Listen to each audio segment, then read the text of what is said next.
Hey everybody, it's Brian here. I hope you're all doing well. So in today's episode, we're going to be discussing a recent question that I received from a follower on my YouTube channel. And that's going to lead me into sharing a secret with you in order to get your shop ready for the upcoming fourth quarter. Sounds interesting? Then let's get to it.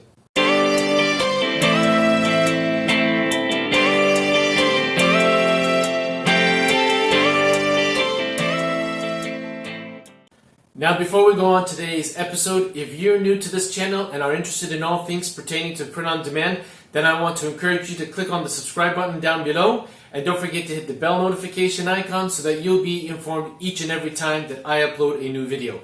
I upload new videos every Wednesday and Saturday, and my goal is to provide you with as many tips, actionable advice, and motivation to help you succeed in your print on demand business. And now with that said, let's get on with today's episode. Okay, so I received the following question by a gentleman known as Shaman Day, and he commented, okay, my main issue is the greeting cards. What is the perfect size to make sure they are full and correct, but also works with artwork as well since they are together? That's a great question. And in fact, postcards stroke greeting cards tend to confuse a lot of people, and you can tell this by looking at some of the things that have been uploaded onto RedBubble, but I'll explain more about that a little bit later. So, basically, postcards or greeting cards dimensions are as follows. They need to be 1500 pixels tall by 900 pixels wide. And if you manage to configure your design within these parameters, you shouldn't have any problems when uploading to greeting cards or postcards. I say greeting cards or postcards because they fall under the same category in RedBubble. So if you design for one, it's automatically going to work for the other. And you can also do this in landscape format. Clearly, obviously, it would be 900 pixels tall by 1500 pixels wide. RedBubble will be able to pick it up no matter whether or not you're creating a landscape version or a portrait version. The portrait version is obviously the one that I'm showing on the screen now.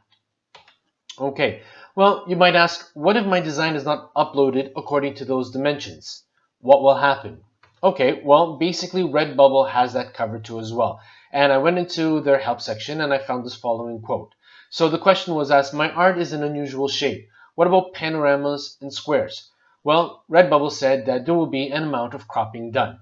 So it states, the amount of cropping we'd have to do to fill the card with a long and thin or almost square image would remove a significant amount of your work, which you don't want to do. You obviously created a piece of work that you want to showcase. You don't want part of it cropped off, and that's understandable.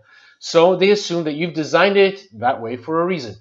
So in these cases, a border will be added around the art and the whole image will be printed, just like in a matted print. Okay, and as you can see here, they have a little bit of an artistic design over here, which would show in the dotted lines here where and how your design would be printed if it didn't fit the 900 by 1500 pixel dimensions. And for some people, that might work. For others, it clearly doesn't. And what we have to consider here is how is it going to affect the customer? I'll explain why. So if we take a look at these two samples here, by all intents and purposes, they're really great text-based designs. I got a good chuckle out of reading both of them, and I'm sure that if you read them, you'll get the same kind of chuckle too. But if you notice, because of the fact that the design was saved with a colored background and clearly it wasn't configured to the 900 by 1500 pixel dimensions that RedBubble states, well, you're going to get this white border around the design, as you can see over here too as well. All right. Now, some customers might like that, but there are a lot of customers for whom this would bug them immensely. They would want a postcard or a greeting card where the design fits within the whole entire parameters, or rather within the whole entire measurement of the greeting card or postcard. So again, if you design for the 900 pixel by 1500 pixel dimensions, either portrait or landscape, this won't happen to your design. So very important to keep in mind. So with all of the different design parameters, you might ask, how can I increase my workflow and still have everything looking great? Well, we have to ask yourself an additional question. With the fact that the fourth quarter is not too far off from the time of publishing this video, we're towards the end of July here, and as you know, the fourth quarter starts on October 1st and ends on December 31st.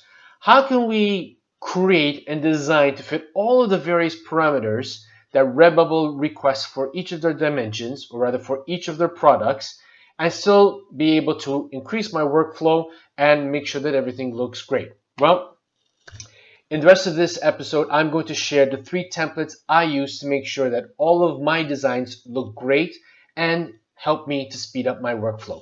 So with that said, are you ready to see it? If you are, then let's do this. Okay, so what I did was I brought up a design from a previous episode that I uploaded to my channel, and as you can see here it states, I need a donut, write meow. Quite a comical design, but it's going to work really great for this particular episode. So what I've done here is I have the design configured for the following measurements: 4500 by 5400 pixels, which, as many of you know, are the Merch by Amazon dimensions. And this design on this particular dimension is going to fit a large portion of the RedBubble products that we can upload and obviously place accordingly. But there are a few products where it may not look good as one would hope to have it. And obviously when you're trying to impress a customer, you want to make sure that your design looks the best it can possibly look on all of the products. Okay, so basically what I do is, after I finish creating my design and it's obviously in the PSD format, I want to save it as a PNG document with a transparent background. And to do that, I simply go to File, come down to Save As, and obviously the Save As window will open up. Now, for those of you who have been following my channel for some time, know that I'm really big on keyboard shortcuts because it helps me to expedite and speed up my workflow. So if I hit the letter P on the keyboard 8 times, well, it's going to toggle the file type straight to PNG without me having to mouse over that field and open that drop down window and choose PNG. So I'm going to hit Tab on the keyboard to go into the Save As type, and now hitting the letter P on the keyboard 8 times, 1, 2, 3, 4, 5, 6, 7, 8. You can see now that I'm on the PNG, and I can just click Save. Okay, we're just going to accept that. Now I have 2 other templates opened here. The first one obviously pertains to postcards, and you will remember that the postcard template is 900 pixels wide by 1500 pixels tall. Okay, so we're going to hide the text now. And then I also have a mug design template. And in this particular case, the mug template is 2700 pixels wide by 1119 pixels tall. And as you can see here, I have some guides over here which are going to be extremely helpful to me in making sure that my designs are going to be centered nicely vertically and horizontally, but on both sides of the mug, so that I will be able to provide my customer with not only a design on one side and a blank side on the other, which can be really, really boring, but I'm going to have a nice design on both sides of the mug, or I might decide to do a design on one side with some supporting text on the other. I'll show you more about that in a moment. But in either case, in using these 3 templates and saving them as a PNG with a transparent background, I can then upload these particular designs onto RedBubble and expedite my process and know that my designs are going to look fantastic on all of the products that RedBubble has to offer. So let's do this. So what I'm going to do now is I'm going to bring up the folder that I have the designs for this particular tutorial. And as you can see here, I have the PNG thumbnail for this particular design. So if I go to the postcards template and I bring up the File Explorer window here that obviously has the thumbnail, if I click and drag this onto Photoshop and hold the Shift key on the keyboard and let go, I have my design, which is obviously uploaded and fits the parameters of the template brilliantly. Then obviously if I want to resize or whatnot, that's totally up to me. Now you might say, well, it's white, so how are we going to know whether there's going to be a border or not? Well, what I can do is I can change the background to a color, and I can just choose any color that I want. So let's see, I'm going to click over here and we're going to choose the color of the donut here. And I don't know, let's make it a lightish blue. Okay, now while I'm clicking over here, I can choose the fill tool, which is G on the keyboard, click over here, and now I have a nice blue background behind this particular design. I will know that I've done my job correctly because when I save this as a PNG and it's going to have a colored background, that's absolutely fine, and I upload it to RedBubble, it's going to fill the whole entire postcard greeting card parameters. So we're going to save this, So File, Save As. So we're going to save this now, and I'm going to choose PNG. As you can see, it's taking me a little longer. I would have preferred using the keyboard. And I'm going to click on the same title as the other one, but what I'm going to do is I'm going to change the last extension, and I'm just going to type in mug so that I know that that's the file I'm going to be uploading for the mugs. Okay, so I'm going to hit enter. Well and good. Click save. Now we're going to move on to the mug design.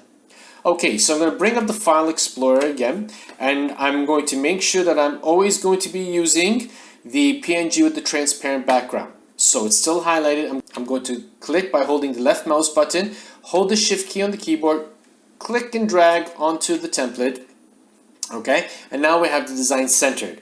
But what I want to do is I want to make sure that this design is going to fit within this boundary wall over here that I created with my guides. So I'm going to hit Control T on the keyboard so that I'll be able to resize it. I'm going to move it accordingly, and I want to make sure that the boundary wall on the left hand side actually overlaps the guide. Then basically what I'm going to do is I'm going to grab the top handle here, and I'm just going to move the boundary walls until it fits within that particular dimensions that I set up. Once I'm happy with it, I can click enter, and now I have this design that's going to be effectively on the left hand side of the mug. Now if I want to move it onto the right hand side, all I need to do is I need to duplicate this layer by hitting Control J or Command J on a Mac, and now I've duplicated.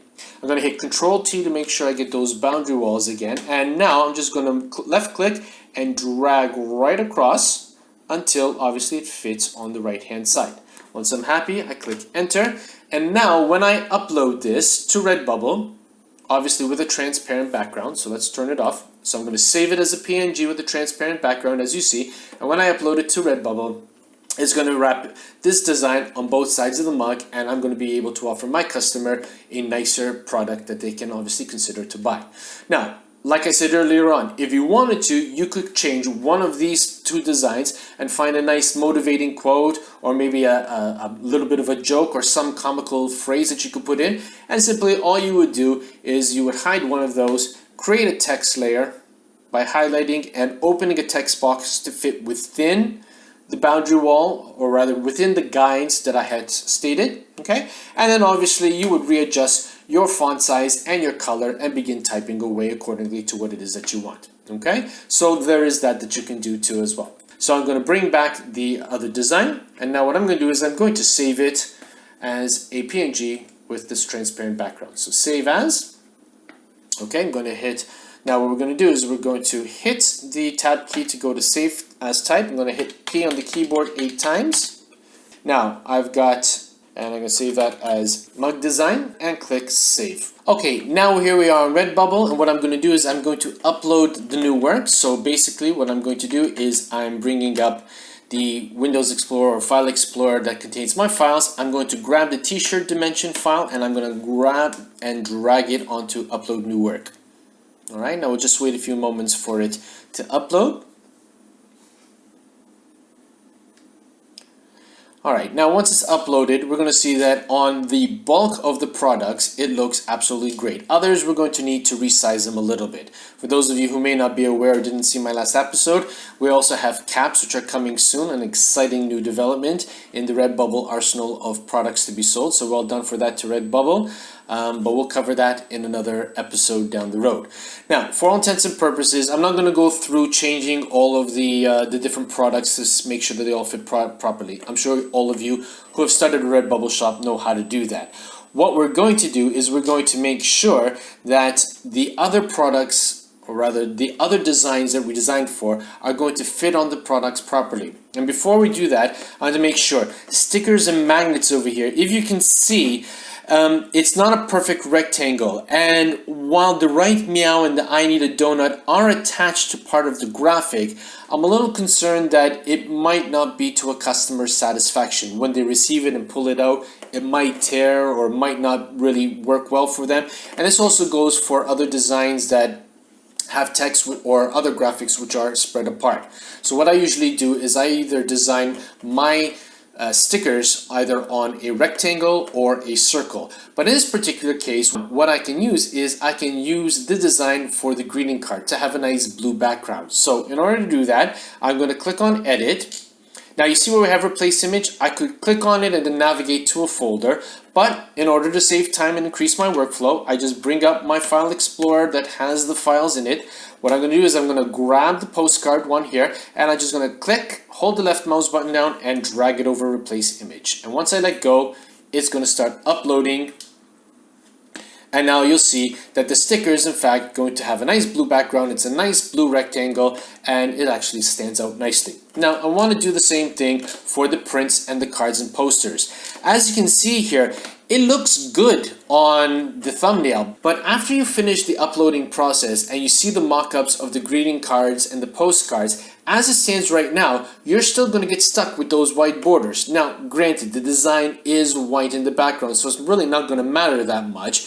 But if you have a design that already has a colored background, it's going to stick out like a sore thumb. So for the purposes of this exercise, I'm going to change the design, as you see here, to the file that contains the dimensions that RedBubble provided us. So I'm going to click on the thumbnail. I'm going to just scroll up a little bit. I bring my Windows Explorer window up. And what I'm going to do now, again, since it's highlighted, I'm going to grab and I'm just going to drag onto Replace Image. And then let go, and it's going to upload.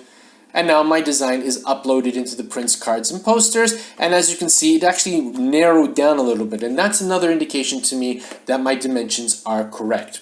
All right. Now, the last thing that we want to do pertains to the mugs. As you can see here, we'd have to resize and move it to the right or to the left. But I don't want to do that. I want to have a nice design on both sides of the mug. So I'm going to click on Edit. Just bring up the window a little bit, bring back my File Explorer. I'm going to grab my mug design, left click, drag over to Replace Image, and we'll just wait for a few moments to upload. And as you can see here, I now have the design on both sides of the mug. Okay, and if I click on it, it changed to 100%, which is in fact the dimensions that I obviously saved it to. So there's no need to center vertically or horizontally because it's going to look perfect. And then obviously what you can do is just choose which view you want to toggle on RedBubble. I would highly recommend that you choose the right hand side where the mug fits on the right hand side, because RedBubble in their mockups tend to show this particular side of the mug a lot more than the other. So just leave it on the right hand side. If it isn't, just click accordingly. Okay, so the last thing that we're just going to have to upload to pertain to the fitted masks. Now if we scroll on down here, we've got fitted masks over here. And this is a little hack that will obviously help to make sure that the fitted masks, for as long as they still remain popular, are going to look great. So if we just click Edit and we bring it up a little bit, now we're going to bring our File Explorer window back open. And what I'm going to do is I'm going to grab the mug design and I'm going to just upload it onto that. Now watch what happens. As it uploads, it's going to bring the design, or rather, it's going to showcase the design on both sides of the masks, which is really nice because a lot of times you either find that the design is smack dab in the center because of the crease, it looks a little bit warped, or else some people will just be content with having the design on one side of the mask. Well, why settle for that when you can have your design on both sides of the masks so it'll look really good? Now, granted, it's not perfect right now, but all you have to do then is just choose the scale image slider and just bring it down a little bit until you find that the design that you're happy with is going to appear on both sides. Just making sure you click vertically and center horizontally, and you're going to have the design on both sides of the mask. And you didn't really have to create a new template for it because you can use the template for the mug. So a little hack to save you time and increase your workflow. So we're just going to apply the changes over there. Okay, so we're just going to click that you have the right to sell the products. We're going to choose Save Work, and now we're going to see how the designs look on those particular items that we uploaded those design templates to. So we can already see that magnets, which falls into the category of stickers, looks really great. Okay, and if we scroll down here, again, ignoring the ones that we didn't modify, again, we've got stickers here, 1, 2, and the transparent sticker, which look absolutely great. Okay, moving down. All right, so we've got the mug here. So we've got it on one side, and if I click on these 3 dots over here, and I click on Download Images, as you can see here, from the images that you can download to use, you've got the design on both sides of the mug, which is absolutely brilliant. Okay, and obviously you can see that it's nicely centered, and you've got this white area over here, which technically speaking, if you wanted to, in the design template that I'm going to provide for the mug, you can actually have your design on both sides of the mug and then maybe just put a small little text quote in the middle if you want. Again, it's just another way of filling up the mug to provide more value to your customer for the amount of money that they're spending to buy the mug. Okay, so we'll just close that window here. Now, here we go. We've got our postcards over here. And again, if I click on the three dots here and click download images, we have these two images here, which clearly shows that the postcard is full from corner to corner with our design and the color. There are no ugly white borders around it, and it's going to really stand out and obviously and hopefully attract the attention of a customer to come and make the purchase, particularly in the fourth quarter when a lot more people tend to enjoy sending postcards and greeting cards in the post or to give them along with their Christmas gifts. So you definitely want to capitalize on this particular product because you can make a lot of quick sales on it and obviously increase your sales during the fourth quarter.